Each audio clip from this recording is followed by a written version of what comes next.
The seed is the word of God, Christ is the sower. All who come to him will live forever.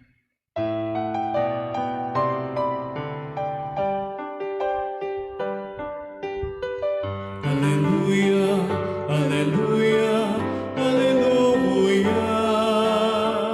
Alleluia, alleluia, alleluia. Alleluia, alleluia.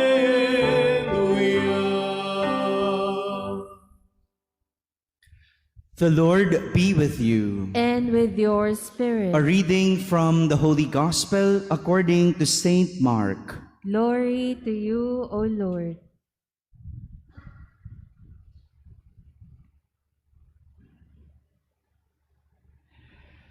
Jesus said to the crowds, "This is how it is with the kingdom of God.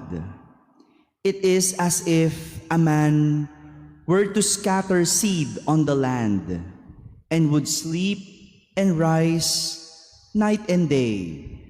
And through it all, the seed would sprout and grow.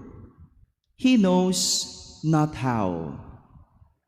Of its own accord, the land yields fruit. First, the blade, then the ear, then the full grain in the ear. And when the grain is ripe, he wields the sickle at once, for the harvest has come." He said, "To what shall we compare the kingdom of God? Or what parable can we use for it? It is like a mustard seed that, when it is sown in the ground, is the smallest of all the seeds on the earth. But once it is sown, it springs up and becomes the largest of plants, and puts forth large branches, so that the birds of the sky can dwell in its shade." With many such parables, he spoke the word to them, as they were able to understand it. Without parables, he did not speak to them, but to his own disciples, he explained everything in private. My friends, the Gospel of the Lord. Praise to you, Lord Jesus Christ. Good morning, my dear brothers and sisters. Good morning. A blessed Sunday to all of you. Could you kindly greet the person beside you? A blessed Sunday. Let us begin our reflection with a story. And this Sunday, my story is about an old man who was once broke, gipit. This old man was living in a tiny house and owned a beat-up car. Kakarag-karag na kotse ang meron itong matandang lalaki na ito. And he was just living off under his social security check.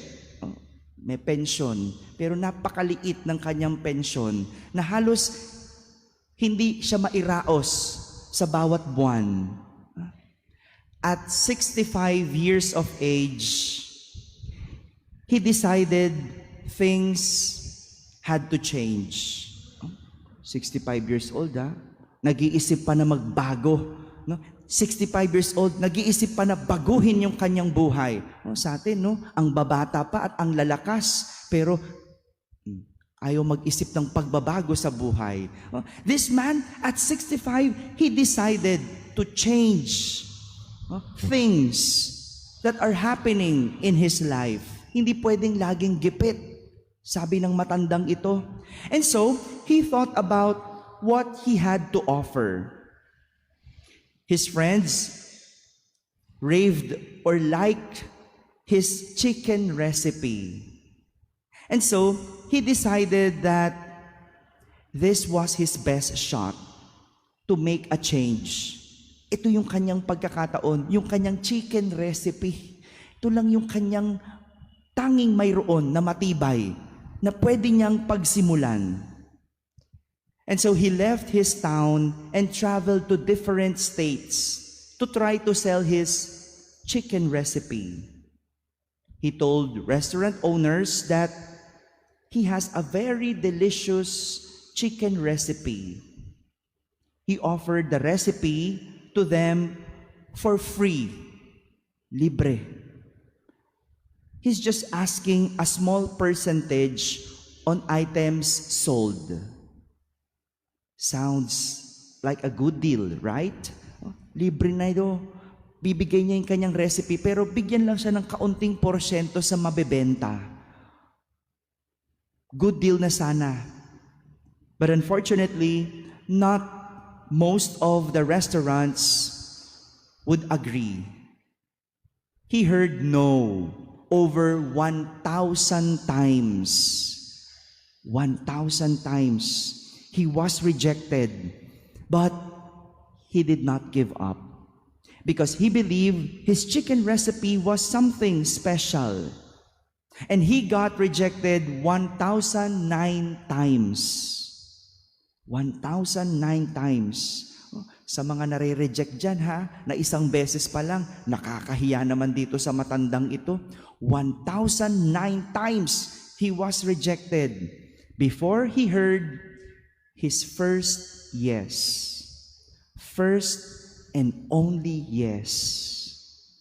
With that one success, Colonel Heartland Sanders changed the way Americans eat chicken. And this is how Kentucky Fried Chicken, or popularly known as KFC, was born. The lesson: to become big, you can start small. Or even without nothing at all. You just have to start. My dear brothers and sisters, this is the lesson that we could learn from our readings today. According to the prophet Ezekiel in our first reading, God says, I will take from the crest of the cedar and plant it on a high mountain. Mas maganda yata sa Tagalog, no? Sabi ni Propeta Ezekiel, ayon sa Panginoon, kukuha ako ng isang usbong ng sedro at aking iaayos. Look at that. Usbong ang kukunin. Itatanim ko ito sa isang mataas na bundok upang lumago at mamunga ng mabuti. Magiging isang kahanga-hangang sedro. Hindi sa malaking sanga o malaking halaman ang pasisimulan ng Panginoon para itanim at tumubo, kundi sa isang maliit na usbong ito kukuha at kanyang iaayos. Ibig sabihin, ano nga naman ang palalaguin kung ang isang halaman ay malago na? Tama ba? Ano nga naman ang palalakihin kung ang isang puno ay malaki na? Kaya, hindi tayo dapat nagrereklamo kung nagsisimula pa lamang tayo sa maliit. Huwag magreklamo kung nagsisimula ka sa maliit. Madalas kasi nating katwiran ng pag-asenso ay kahirapan. Yan ang lagi nating katwiran. Mahirap lang kasi ako, kaya hindi ako umasenso. Salat kasi kami, kaya hindi ako nakapagtapos ng pag-aaral. Wala akong narating kasi wala naman kami. Di ba yan ang madalas na katwiran? Kaya hindi umasenso dahil sa salat o dahil sa kahirapan? Totoo, mahirap ang magsimula. Pero mahirap talaga ang simula. Kaya simulan mo at maghirap. This is also what Jesus is telling us in our gospel today about bearing fruit.